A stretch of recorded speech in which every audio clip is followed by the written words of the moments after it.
देश में एक बहस छिड़ी है। बहस छिड़ी है क्योंकि जेन जी का आंदोलन जंतर मंतर पे हुआ, जिसमें शिक्षा मंत्री को रेजिग्नेशन अपना देना पड़ा। शिक्षा सुधार जो है एक व्यापक संकल्पना है।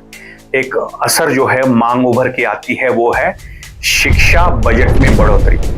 पिछले 10 साल में 2014 से 2024 तक 94,000 स्कूल, सरकारी स्कूल जो है वो बंद हो चुके हैं, इसमें ताले लग चुके हैं। 82% छात्रों को यहाँ पे अपने जेब से खर्चा करके अपनी फीस जो है वो चुकानी पड़ती है और उसके बाद भी नौकरी नहीं मिल पाती है। इसीलिए छात्रों में असंतोष है। उद्योगपति के पास जो पूरी देश की संपत्ति है वो इकट्ठा हो रही है, लेकिन जो 99% जनता है वो जो है गरीब और गरीब बढ़ती जा रही है। आने वाले ही बजट से अगर सरकार एक रेडिकल चेंज लाए तो आने वाले साल से ही ये जो बदलाव है ये बदलाव हो सकता है। नमस्ते, सभी का स्वागत है। आज देश में एक बहस छिड़ी है। बहस छिड़ी है क्योंकि जेन जी का आंदोलन जंतर मंतर पे हुआ, जिसमें पूरे विश्व में समर्थन मिला और शिक्षा मंत्री को रेजिग्नेशन अपना देना पड़ा। मांगे क्या थी? शिक्षा व्यवस्था में सुधार, एजुकेशन रिफॉर्म। 3 मांगे अभी के लिए रखी गई थी, लेकिन शिक्षा सुधार जो है एक व्यापक संकल्पना है, जिसके तहत एक ट्रांसफॉर्मेशन जो है, एक रेडिकल रिफॉर्म लाने की जरूरत है। सारे छात्र हो, अध्यापक हो या शिक्षा जगत को जानने वाले एक्सपर्ट लोग हो, इन लोगों में अभी चर्चा और ये बहस छिड़ी है कि असल में जो एजुकेशन रिफॉर्म है क्या है। आप देख सकते हैं कि सभी मांगे जो नीचे से ऊपर तक जो भी इसमें स्टेक होल्डर है, जो भी एक घटक अलग अलग है, उनके द्वारा की जाती है, लेकिन इसका एक मूलभूत जो है एक असर जो है मांग उभर के आती है वो है शिक्षा बजट में बढ़ोतरी। देखिए, 1960 के दशक में कोठारी आयोग का गठन हुआ था। इस कोठारी आयोग ने 64 से 66 तक सिफारिश की थी कि शिक्षा पर, कुल शिक्षा पर केंद्रीय स्तर पर कुल बजट का कम से कम 6% हिस्सा खर्च होना चाहिए। लेकिन आज़ादी के 75 साल बाद भी कोई भी सरकार 6% छोड़िए 4% का भी आंकड़ा पार नहीं कर पाई है। भारत में शिक्षा व्यवस्था जो है और छात्र जो है, अध्यापक जो है, सब पर इसका असर पड़ा है। और जो विश्व मानांकन हो, जो विकसित देश है, उनकी तुलना में भारत जो है हमेशा पिछड़ा है। कोठारी आयोग ने जैसे कहा था, हमें गर्व की बात है कि कोल्हापुर संस्थान के छत्रपति शाहू महाराज जी ने 1910 के दशक में ही जो शिक्षा का मूलभूत और समान अधिकार का कानून लाया था, उसके बाद उन्होंने अपने कुल खजाने का 6% हिस्सा जो है ये शिक्षा व्यवस्था पर खर्च किया। वैसे ही बड़ौदा के, गुजरात के सयाजीराव गायकवाड़ महाराज जी, उन्होंने भी इस तरीके का मूलभूत और समान शिक्षा अधिकार का कानून अपने संस्थान में वो लेके आए थे। लेकिन आज कोई भी सरकार जो है ये इस तरीके का स्ट्रक्चर जो है ये जनता के सामने नहीं ला पाई है। इसीलिए जो कुछ भी मांगे हैं, ये मांगे समावेश इसमें कब हो सकता है? अगर बजट बढ़ाया जाए तो। आप देख सकते हैं कि दुनिया भर में क्यूबा नाम का एक छोटा सा लैटिन अमेरिका में देश है, अमेरिका का पड़ोसी है, जिस पर अमेरिका काफी दबाव डाल के उस पर जो रिस्ट्रिक्शन है, सैंक्शन जो है लगाता आ रहा है।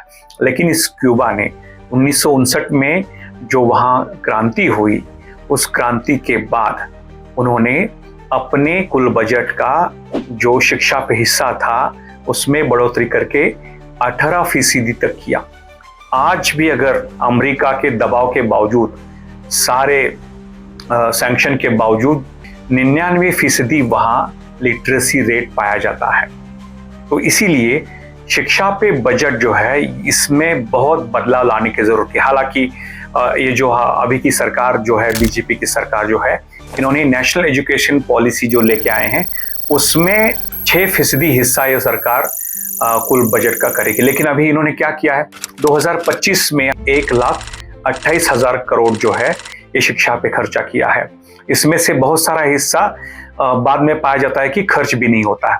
2026-27 के लिए उन्होंने 1,39,000 करोड़ का जो है हिस्सा इन्होंने शिक्षा के लिए रखा है। लेकिन ये 4.1% हिस्सा है, वो 5% के आसपास भी नहीं पहुंचता है।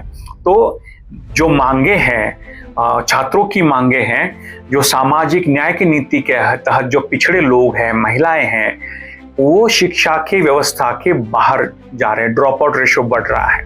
आप देख सकते हैं कि अन्य देशों की तुलना में, जैसे क्यूबा का हमने उदाहरण लिया, हम उदाहरण देख सकते हैं स्वीडन का, जो अपने कुल बजट का 7.3% हिस्सा खर्च करता है।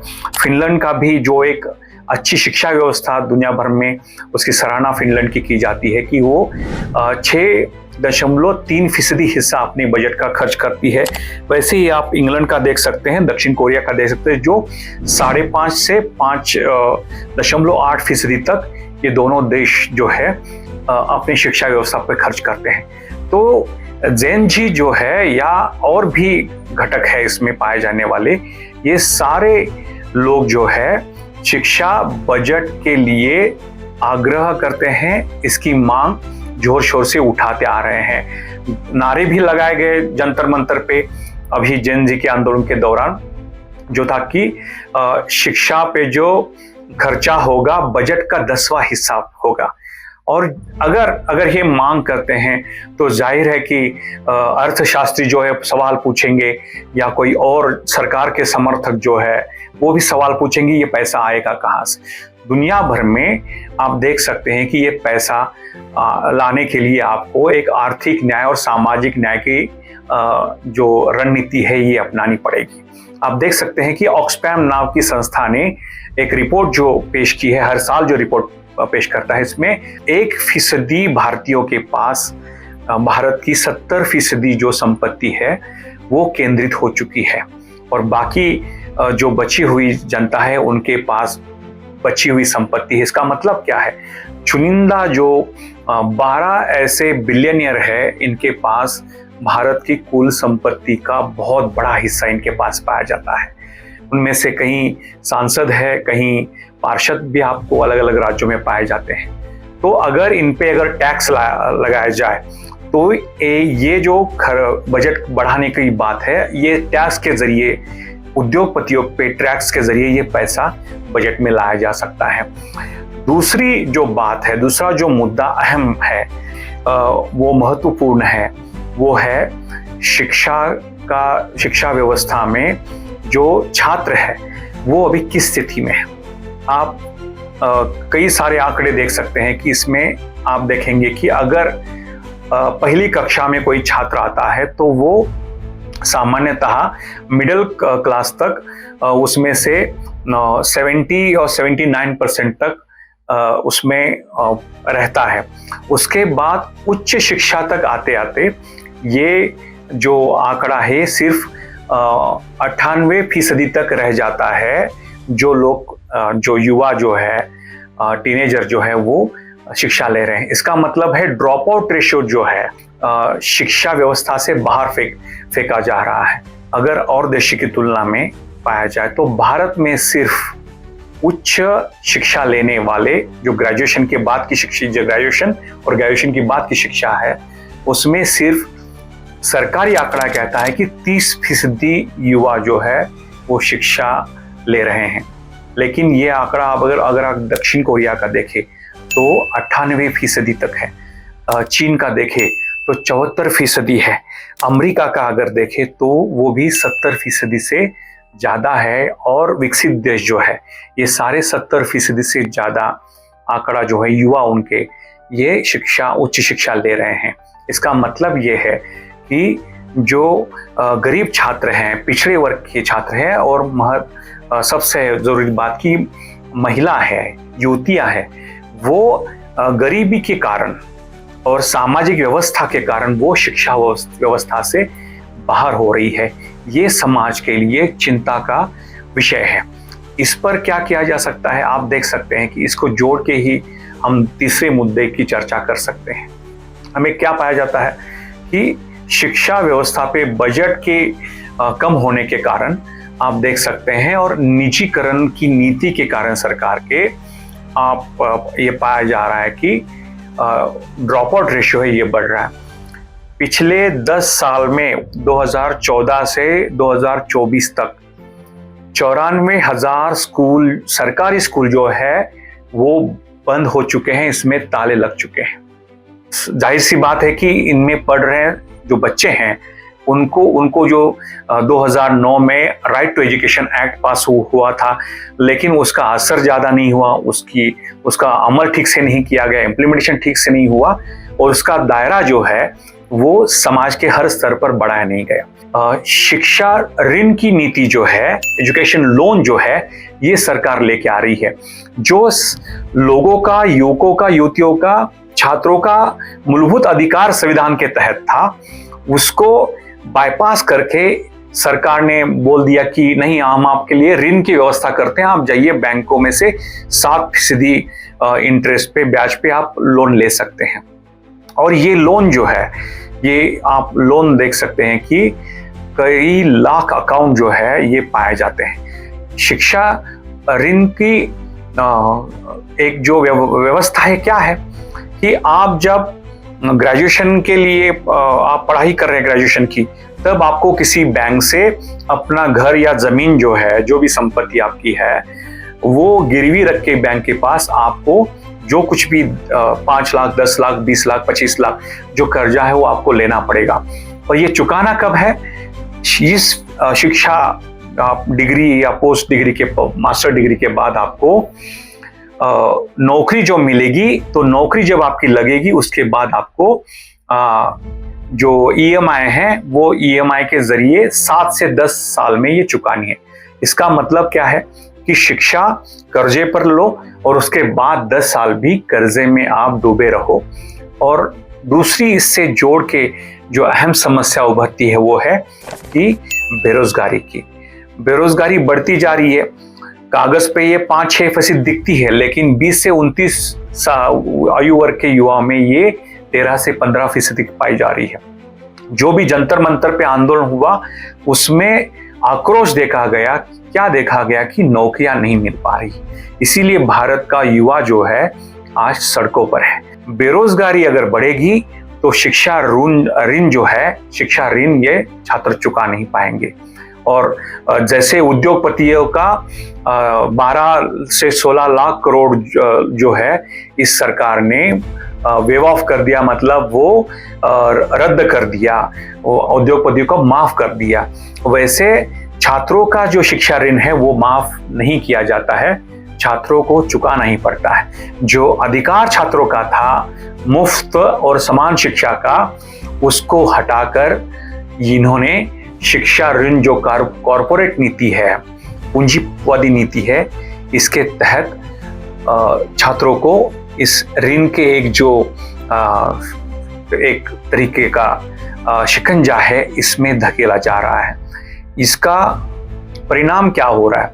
इसका परिणाम आप देख सकते हैं कि पिछले कुछ वर्षों में भारत में निजीकरण बढ़ा है, और जागतिक बैंक से लेकर जागतिक जो इंटरनेशनल मॉनिटरी फंड है या विकसित देश है, ये सरकार पर हमेशा दबाव डालते रहे कि आपकी जो शिक्षा व्यवस्था है इसके दरवाजे हमारी मल्टीनेशनल जो कंपनियां हैं उसके लिए खोलिए। क्यूबा का हमने जैसे उदाहरण लिया था, वहाँ पूरी शिक्षा मुफ्त है।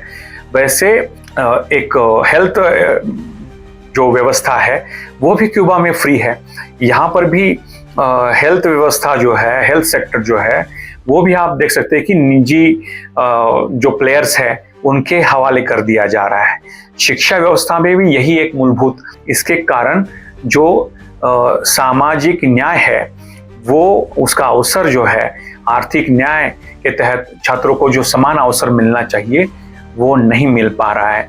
इसीलिए छात्रों में आक्रोश जो है बड़ा है।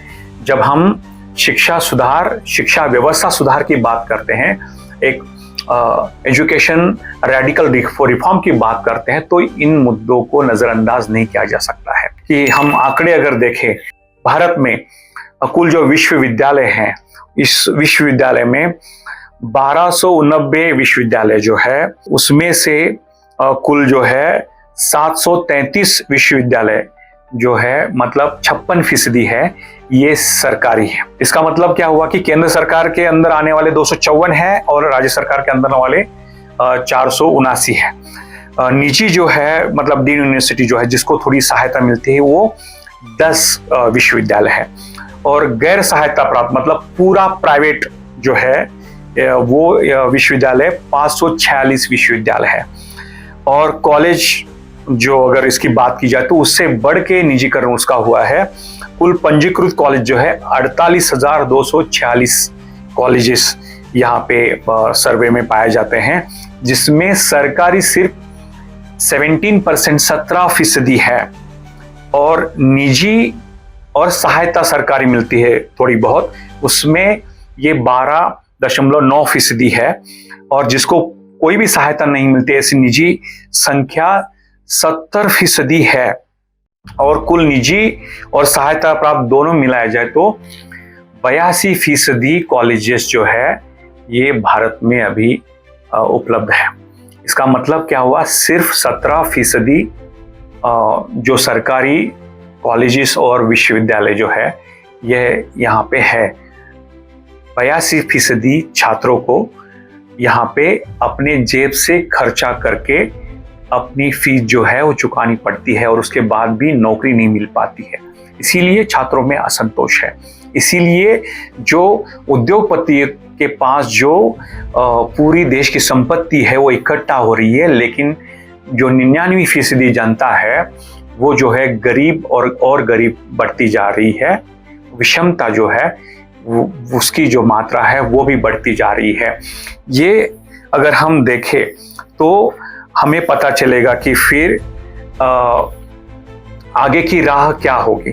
आगे की राह यही होनी चाहिए कि ये 4-5 मुद्दे का हमने यहाँ पे जो उल्लेख किया, जिसमें थोड़ी चर्चा की, इसके सिवाय भी बहुत सी चीजें जो है जिसमें सामाजिक पिछड़े वर्गों का भी ख्याल रखना चाहिए। महिलाएं जो है वो जेंडर इक्वलिटी का भी ख्याल रखना चाहिए। महिलाओं के सांस्कृतिक कारण भी है, सांस्कृतिक कारणों से भी महिलाएं जो है शिक्षा व्यवस्था से बाहर रह जाती है, पिछड़ी रह जाती है। अगर विकसित देशों के तरह हमें जो हमारे सत्ता में बैठे लोग हैं वो कहते हैं विश्व गुरु बनना है, विश्व गुरु बनने की जरूरत नहीं है, लेकिन अगर समता मूलक समाज की ओर बढ़ना है, एक अच्छे समाज की तरफ बढ़ना है, तो हमें शिक्षा व्यवस्था में बहुत बड़ा बदलाव लाने की जरूरत है। छात्रों ने एकमात्र संकेत दिया है वो आक्रोश और जो असंतोष उनमें पनप रहा है उसका। लेकिन आने वाले दिनों में अगर ये जो सारे चुनौतियां हैं अभी जिसके बारे में हमने यहाँ पे चर्चा की, अगर उस पे फोकस नहीं किया गया, उस पर ध्यान नहीं दिया गया, तो असंतोष बढ़ेगा और लोग सड़क पे आएंगे और सरकार को अपने झूठे आंकड़ों के द्वारा ये आक्रोशित और सड़क पे आंदोलन कर रहे छात्रों को समाधान देना या सेटिस्फाई करना मुश्किल हो जाएगा। और भारत में फिर बदलाव जरूरी है, बदलाव तय है। सिर्फ ये जनता के दबाव में होना है, जनता जब सड़क पे आई इसके बाद होना है, या सरकार को खुद की मंशा के अनुसार जो एनईपी में कह रही है कि 6% खर्चा करेंगे और जो जरूरत भी है, जैसे विकसित देशों की तरह अगर भारत को बनाना है विकसित, 2047 तक इंतजार करने की जरूरत नहीं है। आने वाले ही बजट से अगर सरकार एक रेडिकल चेंज लाए तो आने वाले साल से ही ये जो बदलाव है ये बदलाव हो सकता है। छत्रपति शाहू महाराज जी, डॉक्टर बाबा साहब अम्बेडकर, भगत सिंह, महात्मा फूले, छत्रपति शिवाजी, सारे महापुरुष जो रहे हैं, ये सारे महापुरुषों के विचारों की शिक्षा व्यवस्था जो है, रविन्द्रनाथ टैगोर जी के विचारों की व्यवस्था शिक्षा व्यवस्था है, और संविधान ने जिसका ख्वाब देखा है, जिसका उद्देश्य संविधान ने रखा है जिस शिक्षा व्यवस्था का, वहां तक हमें पहुंचने में ज़्यादा देर नहीं लगेगी अगर ये जो चुनौतियां है इसका डटकर हम सारे लोग सामना करें और सरकार अपने वादों पर खरा उतरे। तो अभी तक के लिए इतना ही। आगे इस पर जो बहस है वो हमारी जारी रहेगी। आपकी सूचनाएं जो है ये वीडियो देखने के बाद जरूर हम तक आप अपनी सूचनाएं पहुंचाएं। धन्यवाद।